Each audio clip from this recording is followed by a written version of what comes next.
శ్రీమాత్రే నమః. రామా అని పిలిస్తేనే చాలు మనసు పులకించిపోతుంది. అలాంటిది రాముడే వెన్నంటి ఉండి ఆ భక్తుడిని అనుక్షణం కాపాడుతూ ఉన్నారు అంటే ఆ భక్తుడి యొక్క జీవితం ఇంకెంత అద్భుతమైనదో కదా. ఎంత సాధన చేస్తే స్వయంగా రామచంద్రమూర్తి ఆయనకి ఒక మంత్రాన్ని ఉపదేశించారు. ఆ మంత్రం ఏంటి, అసలు ఆ భక్తుడు ఎవరు, ఈ చరిత్ర ఎక్కడ జరిగింది అనేది ఈరోజు మనం ఈ వీడియోలో తెలుసుకుందాం. తెలుసుకునే ముందు శ్రీరామచంద్రమూర్తి పాదపద్మాలకి నమస్కరిస్తూ వీడియోలోకి వెళ్ళిపోదాం. తిరుపతిలోని శేషాచలంపై తపస్సు చేసుకుంటున్న శ్రీరామయోగికి ఒక కల వస్తుంది. ఆ కలలో వెంకటేశ్వర స్వామి వారి కనిపించి, తిరుమల ఎంత పవిత్రమో ఆ కొండ కూడా అంతే పవిత్రం, అక్కడ కూడా నేను కొలువై ఉన్నాను, నువ్వు అక్కడికి వెళ్ళు, ఆ కొండల్లో అజ్ఞాతంగా ఉన్న నన్ను వెలికి తీయి, ఇక్కడకు రాలేని భక్తులకు అక్కడే దగ్గరలోనే నా దర్శనం లభించేలా చెయ్యి అని చెప్పి ఆదేశిస్తారు. వెంటనే వెంకటేశ్వర స్వామి వారికి సాష్టాంగం చేసి రామయోగి వెంకటేశ్వర స్వామి వారు చెప్పిన ఆనవాళ్లు పట్టుకుని కొండను వెతుక్కుంటూ బయలుదేరతారు. అక్కడ ఆయనకు ఒక విగ్రహం కనిపిస్తుంది. ఆదికేశవుడు పడగ పట్టినట్లు ఉన్న ఒక గుహలో ఆ విగ్రహాన్ని ప్రతిష్ఠించి పూజలు చేస్తూ ఉంటారు. సరిగ్గా అదే సమయానికి ఎక్కడో తమిళనాడులో అళహరి అనే ఒక చిన్న గ్రామంలో కేశవయ్యకి కూడా అదే కల వస్తుంది. ఆయనకు కూడా కలలో వెంకటేశ్వర స్వామి ఏం చెప్తారు అంటే, కృష్ణానదీ తీరంలో ఒక కొండ మీద నేనున్నాను అని చెప్పి చెప్తారు. మరునాడు కేశవయ్య తన కుటుంబాన్ని మొత్తాన్ని వెంటబెట్టుకుని కొండల్లో ఉన్న స్వామివారి కోసం బయలుదేరతాడు. అలా శ్రీరంగం నుంచి కృష్ణా నదీ తీరం చేరుకుంటారు కేశవయ్య. నదిలో దేవదేవుడికి అర్ఘ్యాన్ని సమర్పిస్తూ ఉంటారు. ఆశ్చర్యంగా ఆయన దోసిట్లో వెంకటేశ్వర స్వామి వారి దివ్యమంగళ రూపం కనిపిస్తుంది. నెమ్మది నెమ్మదిగా ఆకారం ఘనీభవిస్తుందన్నమాట. ఒక మూర్తిగా తయారైపోతుంది. కేశవయ్య ఆ మూర్తిని తీసుకుని నదీ తీరానికి దగ్గరలో ఉన్న అదే కొండపై ప్రతిష్ఠిస్తారు. అదేవైనా మామూలుదా? ఆ కొండపై చెయ్యని పాదాలు, చెక్కని విగ్రహము, కట్టని గుడి, తవ్వని కోనేరు అమంతట తామే సాక్షాత్కరించాయి. అలా శ్రీరామయోగి కేశవయ్య ఆ కొండపై స్వామివారిని సేవిస్తూ కీర్తిస్తూ కాలం గడుపుతున్నారు. రామయోగి ఏ ఆహారాన్ని తీసుకునేవారు కాదు. నిత్యం తపస్సులోనే మునిగి ఉండేవారు. కేశవయ్య ఎంతో బతిమాలితే, సరే నీ ఆవుల నుంచి పితికిన పాలు తీసుకొస్తే తాగుతానని చెప్తారు. అయితే ఒక ఆంక్షని మాత్రం పెడతారు, ఈ విషయం రెండో వ్యక్తికి తెలియకూడదు అని. కేశవయ్య అందుకు ఒప్పుకుని నిత్యం శ్రీరామయోగికి పాలు తీసుకొస్తూ ఉంటారన్నమాట. ఒకసారి భార్య నిలదీస్తుంది, ఎక్కడికి తీసుకువెళ్తున్నావు అని. అప్పుడు నిజం చెబితే రామయోగి తనువు చాలిస్తాను అని, కానీ తను చేసిన సేవకి ప్రతిఫలంగా తన వంశంలోనే జన్మిస్తానని చెప్పి వరాన్ని ఇస్తారు. అలా పుట్టినవాడే హనుమద్దాసు వారు. వెంకయ్య కృష్ణాంబ దంపతులకి 1814 శ్రీముఖనామ సంవత్సరం శ్రావణ మాసంలో కృష్ణాష్టమి రోజు రోహిణి నక్షత్రంలో జన్మిస్తారు. ఇంతకు ముందే వెంకయ్యకి కృష్ణాంబకి 7 పిల్లలుంటారు. ఈ బాలుడు అష్టమ గర్భం అన్నమాట. గర్భంలో ఉన్నప్పటి నుంచే హరినామస్మరణ చేస్తూ ఉండేవారు. జన్మించిన తర్వాత ఆయనకి హనుమద్దాసు అని చెప్పి పేరు పెడతారు. హనుమద్దాసు పెరుగుతున్న కొద్దీ ఆయన ముఖంలో విపరీతమైన తేజస్సు కనిపిస్తూ ఉంటుంది. ఎప్పుడూ హరినామ సంకీర్తనే. ఎక్కడెక్కడో తిరుగుతూ ఉండేవారు, ఏదేదో చేస్తూ ఉండేవారు, ఏంటో మాట్లాడుతూ ఉండేవారు. భగవంతుడి మీద ధ్యాసతో ఆయన ఏం చేస్తున్నారో తెలియకుండా ప్రవర్తిస్తూ ఉండేవారనమాట. ఈయన గురువు లక్ష్మాంబ. హనుమద్దాసుల వారికి అనేక తత్వార్థ రహస్యాలని బోధిస్తారు. జీవితం చివరి వరకు రామనామాన్ని స్మరిస్తూ ఉండని చెప్తే అప్పటి నుంచి హనుమద్దాసుల వారు రామనామాన్ని జపిస్తూ ఉండేవారు. హనుమద్దాసు వారి యొక్క జీవితంలో ఎన్నో మహిమలు జరిగాయి. ఆయన వెన్నంటి శ్రీరామచంద్రమూర్తి ఉండి ఆయన్ని కాపాడుతూ ఉన్నారనమాట. అలా కొన్ని సంఘటనల్ని తెలుసుకుంటూ అసలు ఈ మన్యం కొండ ఎక్కడుందో కూడా తెలుసుకుందాం. హనుమద్దాసుల వారు ఒకసారి ఏం చేస్తారు అంటే భద్రాచలం వెళ్ళాలి అని అనుకుంటారు. ఈయనతో పాటుగా ఇంకా చాలా మంది భక్తులు, సాధువులు వస్తారు. ఈయనతో పాటు వీళ్ళ సోదరుడు కూడా వస్తాడు. వీళ్ళు అడవిలో ప్రయాణిస్తూ ఉంటారు.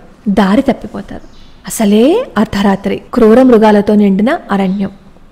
భక్తులందరూ చూసి భయపడిపోతూ ఉంటారు. అప్పుడు హనుమద్దాస్ వాళ్ళందరికీ ధైర్యం చెప్పి, ఏమీ భయపడకండి, మనందరం రాముణ్ణి ధ్యానిస్తూ ఉందాం, మనకి ఏ కష్టమూ రాదని చెప్పి రామచంద్రమూర్తిని కరుణించమని అక్కడ కీర్తన పాడతారనమాట. అలా దారి చూపమని అర్థించిన హనుమద్దాసుని కరుణించి భగవంతుడే ఒక చెంచువాడి రూపంలో వచ్చి మార్గాన్ని చూపించి అదృశ్యమైపోతారు. అప్పుడు హనుమద్దాసు గారు అనుకుంటారు, భగవంతుడే వచ్చారు, లేకపోతే ఇంత రాత్రి వేళ ఈ అరణ్యంలో ఇంకెవరు వస్తారు అని రామనామాన్ని జపిస్తూ ఆయన భద్రాచలం చేరుకుంటారు. అక్కడ ఆయన వరద రామదాసు గారి గృహానికి వెళ్తారు. అక్కడ కూడా ఎంతో మంది సాధువులు అందరూ ఉంటారు. హనుమద్దాస్ కూడా ఎంతో ఆనందంతో ఆ రాత్రి అక్కడే బస చేసి హరినామ సంకీర్తనతో గడుపుతారు. మర్నాడు ఉదయాన్నే గోదావరి నదికి వెళ్లి స్నానం చేసి వస్తూ ఉంటే హనుమద్దాసుల వారికి శ్రీరామచంద్రమూర్తి మారువేషంలో అక్కడికి వచ్చి హనుమద్దాసుని కొండపైకి తీసుకువెళ్తారు. హనుమద్దాస్తో పాటు ఆయన సోదరుడు పాపయ్య అందరూ కూడా హరినామ స్మరణ చేసుకుంటూ దేవాలయంలోకి వెళ్తారు. హనుమద్దాసుని కొండపైకి తీసుకువెళ్లిన మారువేషంలో ఉన్న రామచంద్రమూర్తి దేవాలయంలోకి హనుమద్దాసుని వెంట పెట్టుకుని నువ్వు వరపుత్రుడివి అని చెప్తారు. చెప్పి ప్రసాదాన్ని కూడా స్వామివారు తన చేతులతో హనుమద్దాస్కి ఇస్తారనమాట. ఇచ్చి నువ్వు కొంతకాలం ఇక్కడే ఉండు, తర్వాత నీ సొంత ఊరికి వెళ్దువుగానని చెప్తారు. చెప్పి అదృశ్యమైపోతారనమాట. అప్పుడు కూడా హనుమద్దాసుల వారు ఆశ్చర్యపోతారు. ఇప్పటి వరకు ఇక్కడే ఉన్నారు కదా, ఈ దేవాలయంలో ఈ గర్భగుడిలోనే ఎక్కడికి వెళ్ళిపోయారు అని చెప్పి ఆయన చుట్టూ చూస్తారు. ఎక్కడా కనిపించరు. అప్పుడు అర్థం చేసుకుంటారు, వచ్చింది రామచంద్రమూర్తి అని. ఇలా ప్రతి క్షణం ఆయన రాముణ్ణి ధ్యానిస్తూ ఆయన జీవితాన్ని గడుపుతూ ఉండేవారు. ఒకసారి మళ్ళీ హనుమద్దాసుల వారికి రామచంద్రమూర్తి కనిపించి నువ్వు మన్నెంకొండానికి వెళ్ళు అని చెప్తారు. మన్నెంకొండ వెళ్ళడానికి మళ్ళీ అరణ్య మార్గం ద్వారా వస్తూ ఉంటే మళ్ళీ దారి తప్పిపోతారనమాట.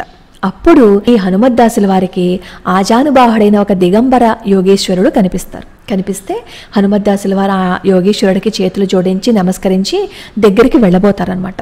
వెంటనే ఆ యోగి పరిగెడుతూ ఉంటారు.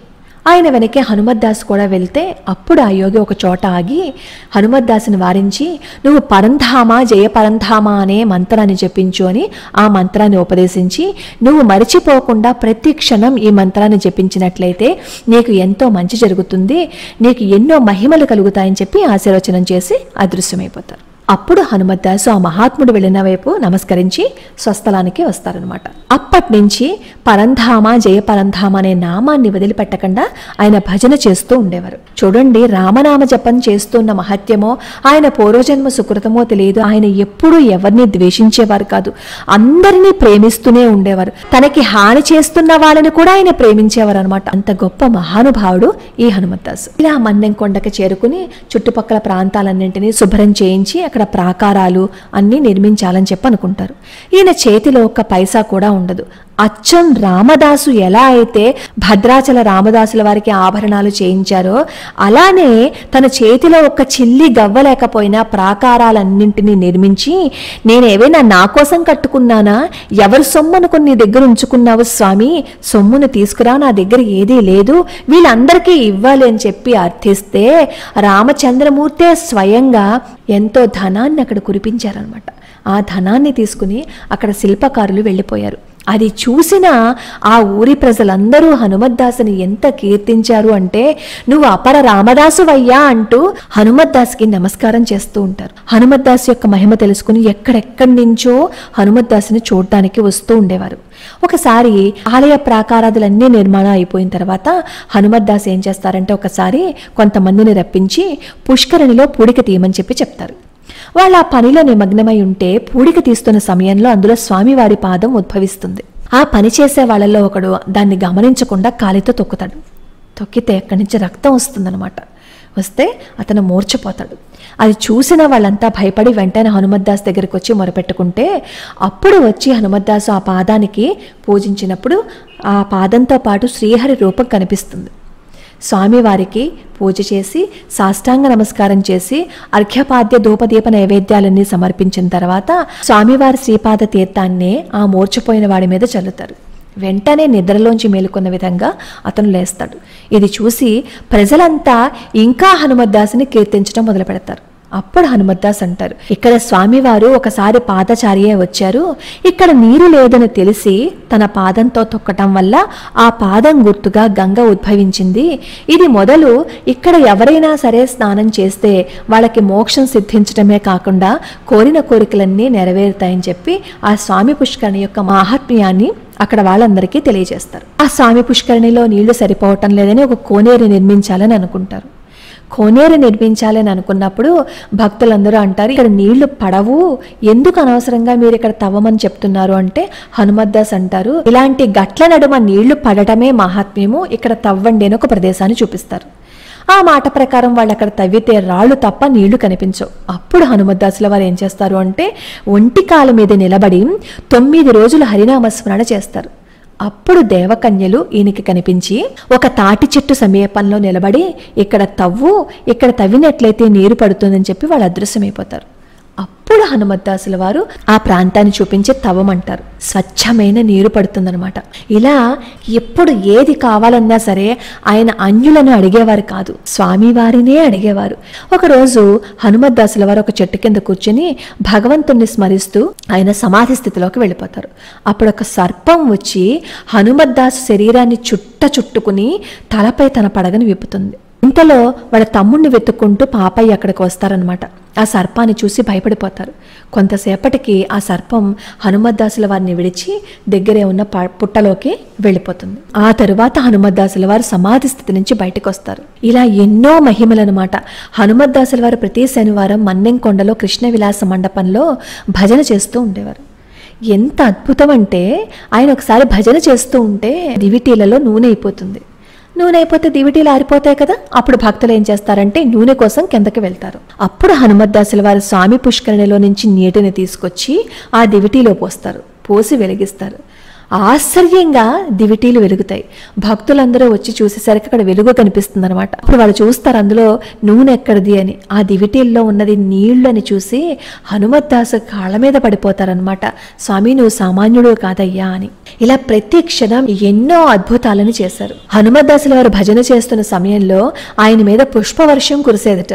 ఆయన భజన చేస్తున్న సమయంలో అక్కడ చూడడానికి వచ్చిన వాళ్ళందరూ కూడా ఎంతో ఆశ్చర్యపోయేవారు. ఆయన భజన చేస్తున్న సమయంలో తుంబుర ఆయన మీటకుండానే ధ్వనులను సృష్టించేదట. అది వినటానికి, ఆ పుష్పవర్షాన్ని చూడడానికి ఎక్కడెక్కడి నుంచో వస్తూ ఉండేవారు.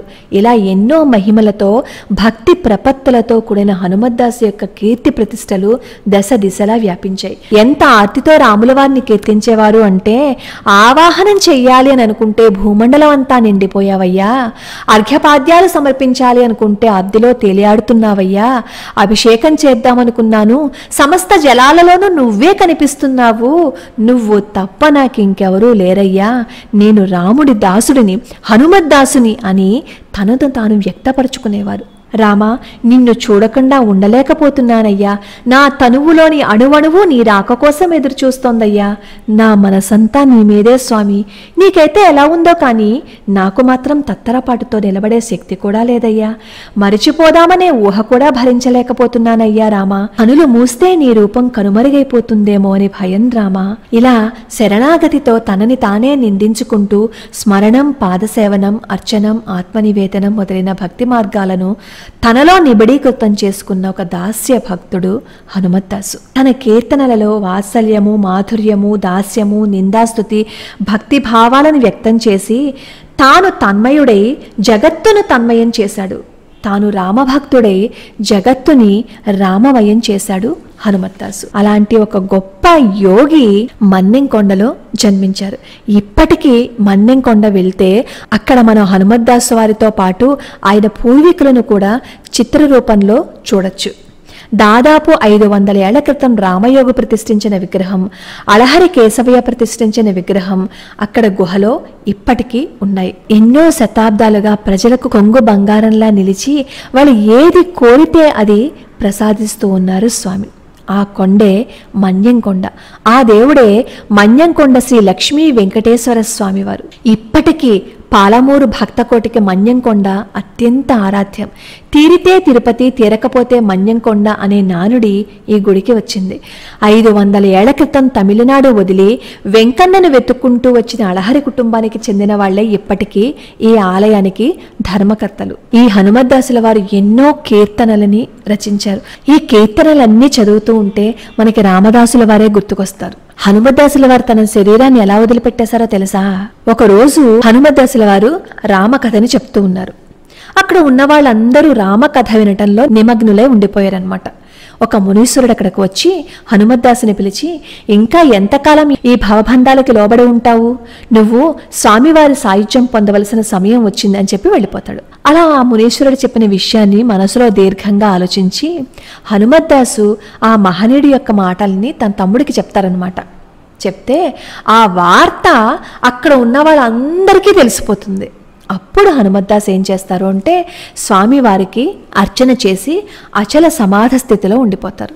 అందరూ చూస్తుండగానే దేదీప్యమైన విమానం ఎక్కి వైకుంఠానికి వెళ్ళిపోతారు. ఇప్పటికీ హనుమద్దాస్ యొక్క చరిత్ర అక్కడ వాళ్ళు ఎంతో గర్వంగా చెప్తుంటారు. మా హనుమద్దాసు రచించిన కీర్తనలు, మా హనుమద్దాసు అంటూ వాళ్ళు తన్మయత్వంతో మైమర్చిపోతూ ఉంటారు. హనుమద్దాసుల వారు సమస్త కర్మలను భగవంతుడి యందే అర్పించేశారు. ఈ హనుమద్దాసుల వారు రాముణ్ణి కీర్తిస్తూ 148 కీర్తనలని రచించారు. హనుమద్దాసుల వారి కీర్తనలలో భక్తిభావం అడుగడుగునా మనకి కనిపిస్తూ ఉంటుంది. రామదాసుని అనుసరించి ఆయనలానే ఆ పరమాత్ముడి సేవలో కాలం గడిపి మోక్షాన్ని పొందగలిగారు హనుమద్దాసు రామదాసులిద్దరూ ఆ రాముడి కోసమే తమ జీవితాలను అర్పించి ధ్యానించిన భక్తులు. లోకంలో భక్తిని పెంపొందించటం కోసం ఉద్భవించిన వాగ్గేయకారులు. ఎప్పుడూ రాముడి లీలలను వర్ణించటమే తమ జీవిత పరమావధిగా ఎంచుకున్నారు. మోక్షాన్ని సాధించటం కోసం ఇద్దరూ ఎన్నుకున్న మార్గం కీర్తన మార్గమే. తమ తనువులోని అణువణువులో రామనామాన్ని నింపుకొని తాము తరించి లోకాన్ని తరింపచేసి పరమాత్మలో లీనమైపోయిన మహాభక్తులు.